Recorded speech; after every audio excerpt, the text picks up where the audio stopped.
I've spent 5 years of my life trying to get a dream job at Google. I sent my resume and had it never answered for dozens of times, and I had at least 5 rounds of interviews that I went in person to, and I was rejected. I even had a case when a person from a university, we went to the same class together. We are literally the same age, born in the same month, and they took my dream internship role several years before me. Now they got much ahead of the career ladder. Basically, at some point I felt that Google will be rejecting me forever, and it's just not the company for me, but suddenly I got there. And I'll share it in a different video. But now, after 6.5 years, I'm leaving. I quit. I am sending the email saying goodbye to my colleagues at Google with whom I worked for almost 7 years. And today I'll share the lessons that I learned over almost 7 years of climbing the corporate career. And I feel that many people turning 20 years older than me either haven't learned these lessons or just decided to ignore them. To set expectations clear when recording this video, I'm not yet in the final destination of me between leaving Google and my other goal. My business is growing. When I was leaving Google, and it happened like just now, I was not 100% sure about what I'm doing, and I realized that this was a signal to leave. What I know is any success in life, like having a successful business, having a successful relationship, going for a dream trip, moving to a dream country, it all has risks. Like, we all take risks. But what I realized that started learning in the company very quickly is that I started being hesitant to take these risks. At Google, when I'm working, I would only do something that is 100% sure and secure, and that would definitely not make things worse. Just in a big company, you're not allowed to experiment too much. And I realized that this concept of always expecting 100% safety before I make a decision started translating into my life, while this concept is just not applicable in life, and this is unrealistic expectation. So my risk aversion was going so much higher than just started being accepted. So several reasons I decided to leave. First, this is the most powerful story that really taught me. When I just came to Google in my first year, I was an intern in marketing, and I met a stellar person. So this person was so good at their job. They were maintaining so complex things. I was looking at this person and like, I'll never be like them. Just no.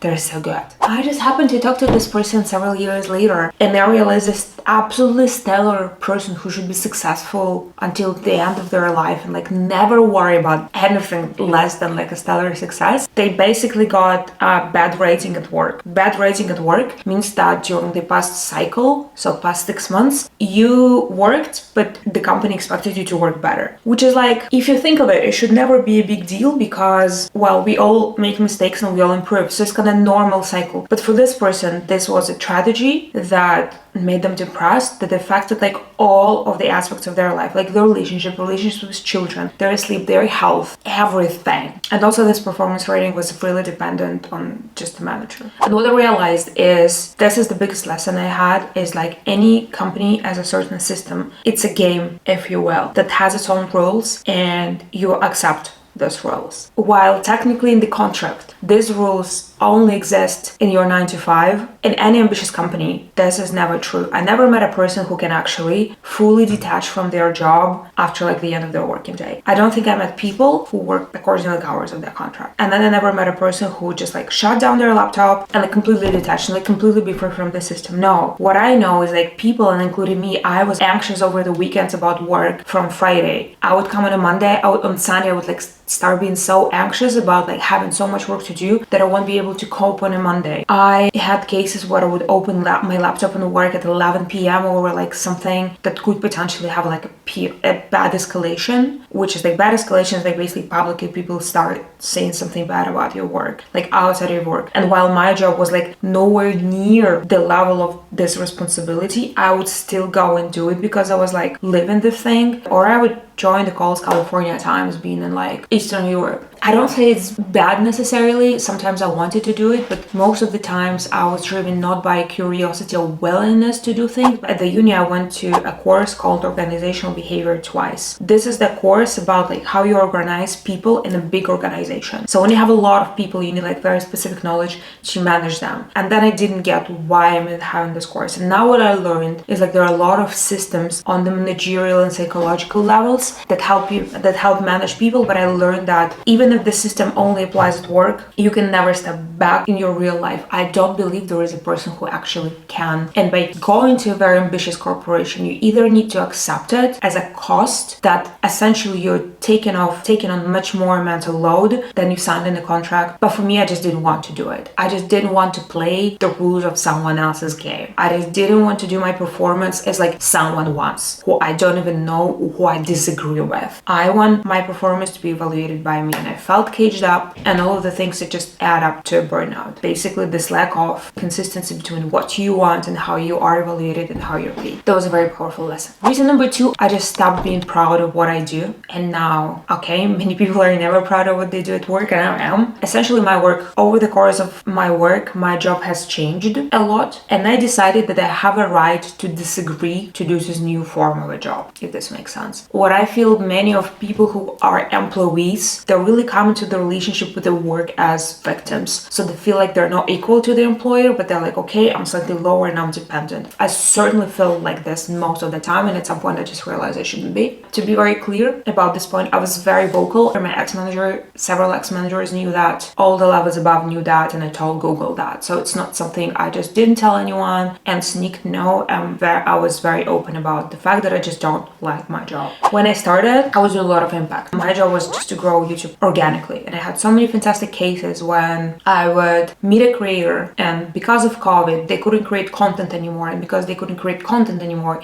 they wouldn't be able to pay their team in the next months, and their team was of 12 persons. And just like, imagine leaving 12 persons who have their family and kids without the salary. This is like such a psychological burden. Together with these creators, we used my skills in analytics and like knowing the content well, and like they managed to produce content in like limited resources and pay their team, but also in just several months they made like their revenue personal best. So it's like fantastic. Or I had cases of creators who would come to me having like 12k subscribers and like having their YouTube as a part-time thing, and like now they're full-time YouTubers with like 300,000 subscribers. So basically growing these people, it was like so meaningful. And then my job changed, YouTube grew, and we started taking more of creators to manage, but at the same time the job became more shallow. I just felt that. But then YouTube grew, and what started to happen is like how I felt it is like the volume of work started being much higher, but the quality of work demanded started to be lower. And I just started feeling a terrible conflict between I'm doing so much and I'm not proud of it. What I think it's not even the values, is about job safety. So in the years of layoffs we all been through, we now know, and I just always knew that the job is not a security. I know many people will disagree, and like obviously if you don't have a job, like having a job is a security, but I don't think that just like having a job is a moment to relax and like, okay, I'm secure for life. It's not, and you can be laid off anytime, and your company doesn't owe you anything. But what for me true security is just like knowing that the past year I've produced enough fantastic results, not the volume of work, but the results that I can bring to the world gets that I'm valuable, and the world hires me further, if this makes sense. And I just realized that if I continue doing my work, my next year will be a year where I have 0 cases like this. I just won't be able to tell anything. And I felt this is too big of a risk at my age in the industry that has been so disrupted, but also in the industry that is so fast. It's like a content industry of just like being away from like being able to contribute to your brand and results. This is just a risk I was unwilling to take, and I felt that if I stay, I'll deteriorate in what I do.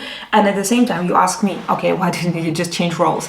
The point is, I came to YouTube and I'm so in love with YouTube. That's generally what I love, that I just like decided I don't want to move anywhere else. And last but not least is the money. So Google kind of pays the top percentile of the market, but at the same time, there is a very clear ceiling. Like if you look at your salary going further, you can never do 10x or even 2x the next year. And I felt it was just so unmotivating to me. I literally felt I don't want to work for like not being able to X in a moment where I want to X. And I learned this from Stephen Bartlett. There was like a fantastic phrase of the fact that like, you know, you can earn more, not by like even doing better job, but like doing the same job, but in a different market where you can sell your job more expensively. And again, I mentioned the cases for you, and I just suddenly started to feel that the impact I do for creators in the economy, it just costs more. It's just more expensive than I'm paid for. The example, imagine like how much you would sell it. I worked with a creator. They had like very low views, like 2 to 5k views on their video. We worked together for a month, and our second video was the short videos. Our second video was 500k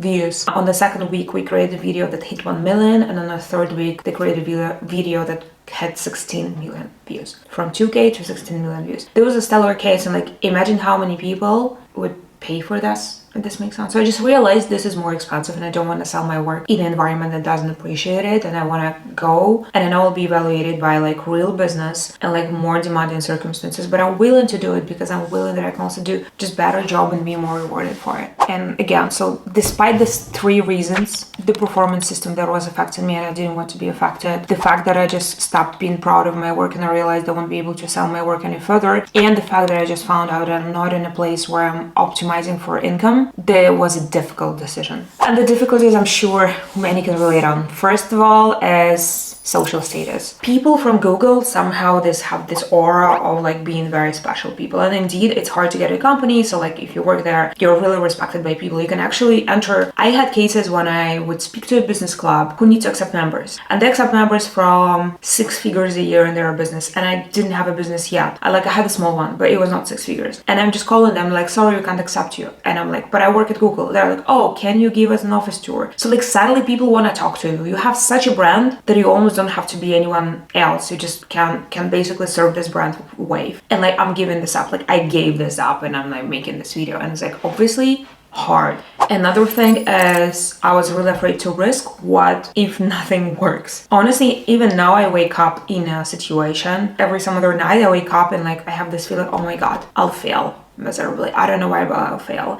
And here my mentor, she really helped me by asking this very powerful question. What the worst that can happen in your business? I'm like, well, I come up to the end of my like finance. I come close to the end of like how much money I have saved, and I just get another job. And she's like, you see, no risk. And I think that me and us being like in this developed country with like jobs, I think we're so privileged to have this option to change, and like people from other countries would be thrilled to have this opportunity to change jobs. So we shouldn't see it's a big risk. For the comparison, I come from Belarus, the country that is average salary is like maybe $300 to $500 a month.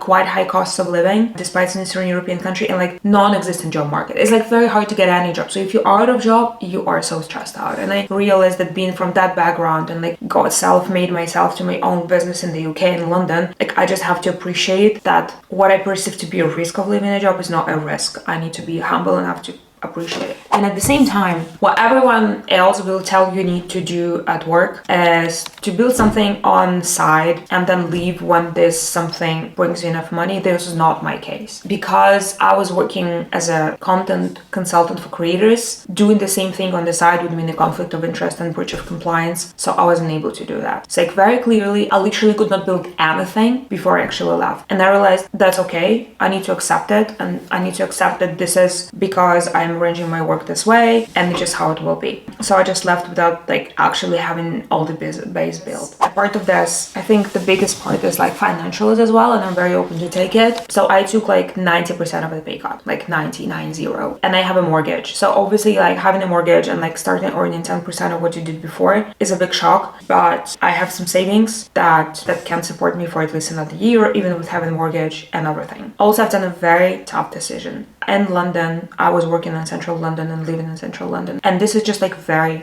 expensive. And I realized if I want to stay in London or if I want to buy a home in London, I will just be stuck to the job forever because the monthly load of expenses would be so high. I just won't risk it anymore. And I realized that if I find myself in a cage of being in central London and paying all these costs, but at the same time being in this work that I don't like, it's just like something I don't want to find myself in. So we took a very tough decision, me and my husband. We moved to a much cheaper place outside of London, actually far. So I had to give up a lot of like casual brunches in London, a lot of coffees, a lot of entertainment in there, but all so that I can move to a place where I can own a house and essentially know I can pay it off just as it is. And lowering these risks, lowering this financial burden in the moment helps me to take a lot of risks and be more creative from the place of safety that I'm like really happy to have, despite this move has been a conflict.